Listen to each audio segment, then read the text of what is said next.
segment to 15 to 25 minutes. So Okay. You don't have to worry about that, but just like we'll be keeping the mental clock. So just so you're aware. Okay. So good. All right, we're live. Ladies and gentlemen, welcome to another fantastic episode of The Left Wing. How you doing today, John? Doing good. Glad to be here with our guest, Care Bear. How you doing, Carrie? I'm doing good. It's almost the weekend. Can't complain. Can't come soon enough. Memorial Day weekend. Yeah. Oh, that's right. Oh, yep. I forgot. No, I forgot about that. Yeah. It's Thursday. Years ago, I heard someone refer to Thursday as Friday Junior, and I've loved it ever since then. I was like, that's good. I like it. So I put the little positive spin on it. So we got a few segments to cover today. John, which one you thinking of first? Which one you want to tackle? Let's see. So we got I feel like Vivek is a good one to just start off with because it's just a little more fun and a little more nebulous. We can go a lot of directions with it, and then the other ones are a little more real. So I said we start off with that fun one. We can then move to Alito and or Trump, and then finish up with the really fun one in Israel. All right, yeah, I know, right? Yeah, barrel of laughs. That topic. So Carrie and people listening, this is just kind of like an inside thing with our show that for some inexplicable reason, our Vivek Ramaswamy videos always do well. In fact, John, this afternoon I checked, out of our top 10 videos, like 4 are Vivek Ramaswamy. Like, I shit you not. It's so weird. It's weird. People love Vivek. I can't even argue with it. I kind of like him too. I hate his policy, but I like him. Let's talk about him. Then. I would get a beer with Vivek Ramaswamy easily. All right, you want to launch us into this one, John? Yeah. All right. So, guys, our favorite Indian conservative token is in the news. Or I shouldn't say that. There are actually there's a strong conservative movement among Indians, but the most famous one, Vivek Ramaswamy. He's in the news again, not for necessarily. I mean, it's political, but it's not on the campaign trail political like he used to be. He is going to be buying what they call an activist stake in Buzzfeed. So Buzzfeed, I'm sure everyone is aware of it, is we'll call it a digital news light platform. It's been a lot of things over the years. At one point, it was just that place you went to get the listicle articles about tells you what Harry Potter house you were going to be in. At one point, it became a Pulitzer Prize winning news organization, which has since been folded. And now it's kind of just spiraling, not really sure where to go. And Vivek Ramaswamy thinks he knows where to take it. Now, this is an interesting story because, I mean, he's spending his personal money on this. Like, this is a business move. This isn't a political one. But clearly, when a billionaire conservative political entity buys a media outlet, it's cause for concern in a lot of circles. However, the one thing he is right about is that this is a flailing organization in need of a captain. And a 7% stake isn't going to make him captain, but I am interested to know what you guys think of this. Is this are we worried about Vivek Ramaswamy, the media mogul? Because again, as TJ mentioned in our preamble here, we always do good views when Vivek is involved, and I imagine he might actually be good at this. So is this a much ado about nothing? Are we just putting Vivek in a thumbnail to get views, or is this something worth talking about? TJ, what do you think? So Vivek jumping in to media is. I'm surprised none of us called it, honestly. Like, I'm surprised we didn't call him like putting a bunch of money into some sort of media outlet. We knew he wasn't going to be president. Like, that was obviously what's going to happen. And when Vivek is honestly, in reality, he is actually a pretty captivating person to us. Like, I refer to him often as like a D-tier Batman villain. That's what he reminds me of. He just reminds me of someone who is like, it's kind of like the Star Wars prequels that, they're not good movies, but one great aspect of them is the Emperor, because the actor, like McDermott, he's evil and loves every second of it. He's just enjoying being an asshole.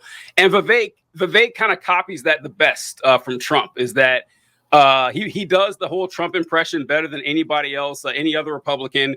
He just has that one weird hang up, with his skin color and everything. The Republicans can't seem to get over. They're not going to be big fans of that. So we knew he wasn't going to be Trump's vice president, not only for that reason, but also because Trump would never pick a vice president who had the potential of upstaging him. So that wasn't going to happen. So we kind of figured he'd just kind of hang out in the conservative circles, And like John mentioned, he's either a billionaire or a near billionaire. Is he actually? He's up there. Fairly confident he's a billionaire. Yeah. So he's close enough. If he's not, like he's super rich, and he got rich by like some pharmaceutical thing, right? Like a pump and dump thing for a pharmaceutical company. If I remember, it was just taking in a bunch of say what? It was a scam. Yeah, it was. Yeah, he took in a bunch of investor money and then just shed all which proves he is a true American, despite what Ann Coulter has to say. But I'm just looking forward to a Vivek Ramaswamy ran BuzzFeed, because I was trying to think of, how John, you mentioned BuzzFeed did a bunch of articles and quizzes and stuff. Like with Vivek Ramaswamy being an owner, what kind of quizzes BuzzFeed would come up with, and I thought of a couple, which is like one of them is obviously take this quiz. Are you white enough to be president? That's obvious. The first one he would come with, and the second is are you which Confederate general would you be? I think that'd be a pretty funny one that they would do. Are you white enough to date my daughter? That's another one that BuzzFeed come up with. And isn't it unfair I can't date my own daughter? Like, this is something I think that conservatives on BuzzFeed would be saying. It'd be pretty fun stuff. But I just thought that it's going to be one of these things where, like, it's going to be fun, but in a tragic way, which is basically life in the United States at this moment. What do you think, Carrie? Wow, you guys do love Vivek Ramaswamy. I had no idea. I don't even know this much about him. I am in awe of you guys giving him endearing qualities, to be totally honest with you. Actually, I will say that my most favorite quality about Vivek is his Freudian slips are priceless. Like the one where he said politician, about it being clearly corrupt. I don't know. I think he's trying to emulate Elon Musk. I think that there is a dangerous factor there that, remains to be seen. Like, are foreign entities going to use BuzzFeed to, spew disinformation into, America's social media scene? Or is it really a good idea for another right-wing nut billionaire to have more access to news and media, particularly social media? Probably not. Or could it just be a good old-fashioned money laundering thing like we see True Social over there? So it's hard to know. Hard to know.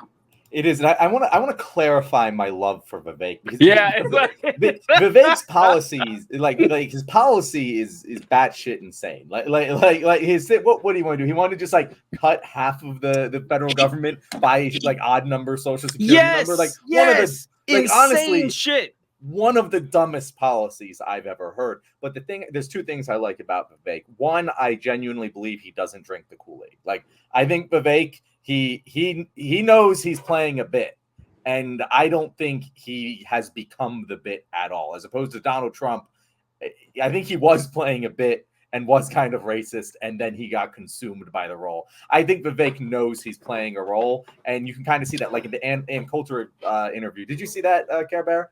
I did. We covered it last week. That was wild shit, right? when she says, "I didn't vote for you. I wouldn't vote for you because you were Indian," you see the 1,000-yard stare at him, where he's just like, "Yep, I can't say anything, but I really hate this." And if he was drinking Candace Owens would not have that reaction. She drinks the Kool-Aid. He doesn't. The other thing I love about Vivek is that if you grew up in Pennsylvania, specifically the Philadelphia and suburban area, that's something that people don't know. The number one immigrant population in Pennsylvania is from India.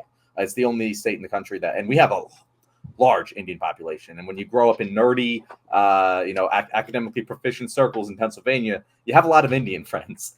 And everyone knows the Indian kid who was really smart, but also was weirdly into rap. And for every like bio project, did like a rap video. Like Vivek is a dude that like I feel like I grew up with.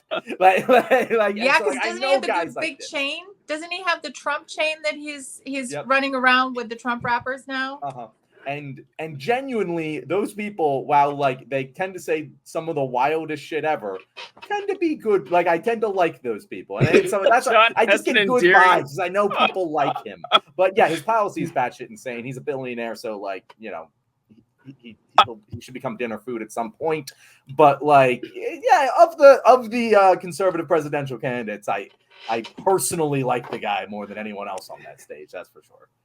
I would never say I liked Vivek. I find Vivek is interesting to me in a lot of ways because Vivek is just a pure, honest to God sociopath. Like right there, the guy is like American Psycho level sociopathy, but he does enjoy it. He does enjoy playing this bit, and the only thing I would say I respect of Vivek Ramaswamy, like, because I think that I agree with John a lot that he knows that this is professional wrestling, and he does the ridiculous fucking hair he has and everything, and the stupid shit that he repeats, and scamming people is just part of the Republican way.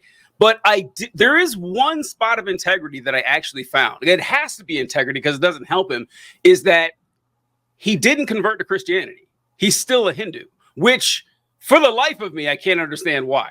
For the life of me, I can't. And he's on stage, and I don't know if you guys remember this. He would always end his campaign speeches with like this 10 Commandments type thing, where he would say, there are like 10 or 11 things that you can't deny. They're absolutely true. America's the greatest force for good in the world. There are two genders. And it's like, God is real. And he would always say, sometimes like someone's finally like, hey, which God, Vivek? Which God is real? And he's like, oh, well, I'm a Hindu and you guys are Christian. I understand. It was like, so we stuck with that. That's the only thing that I actually respect about Vivek, that he actually stuck with the religion, because he didn't have to. But God is just the amount of why can't we even bring this up with making fun of him, with him talking about how racism doesn't exist, how he gave a speech saying that, I'm sure that there's some sort of boogeyman white supremacists out there. I've never met any. And then the whole Ann Coulter thing happened. I didn't know if you guys saw him on Patrick Bet-David's show. I don't recommend anybody watching Patrick Bet-David, but he was asking Vivek about this interview. And he asked Vivek, and he's like, so, do you think she represents a sizable percentage of the Republican population or voting population? And Vivek said, well, before I started this, I would have said no. But after going through that primary, the number's higher than you would think. It's like, no, it's not. The number is like pretty much exactly what I would think. So, watching him go through that has been pretty fun. But I don't know. I don't want you to take it the wrong way that we like Vivek Ramaswamy. It's just that he always provides great. Say what? I was just being sarcastic, you guys. I know. He is very entertaining. I mean, he is entertaining in a likable way, but is it because the field around him is so unlikable that you're just kind of drawn to anyone that has any remote personality or any sort of charisma? I think that might have something to do with it, because I mean, look at who's around him. They're just the most unlikable group of people that we've seen in a long time. Yeah, I mean, we're talking about like the worst people. Like, if Bernie Sanders did any other job, I would hate him. But by comparison, he's fantastic. I love him. But like, if Bernie Sanders was a news anchor, I'd be like, what is this guy doing on air? He's so unlikable. But he just bleeds likableness on on a debate stage, because you're comparing him to Hillary Clinton or Joe Biden. You're like, at least this guy seems like he's genuinely trying to help people.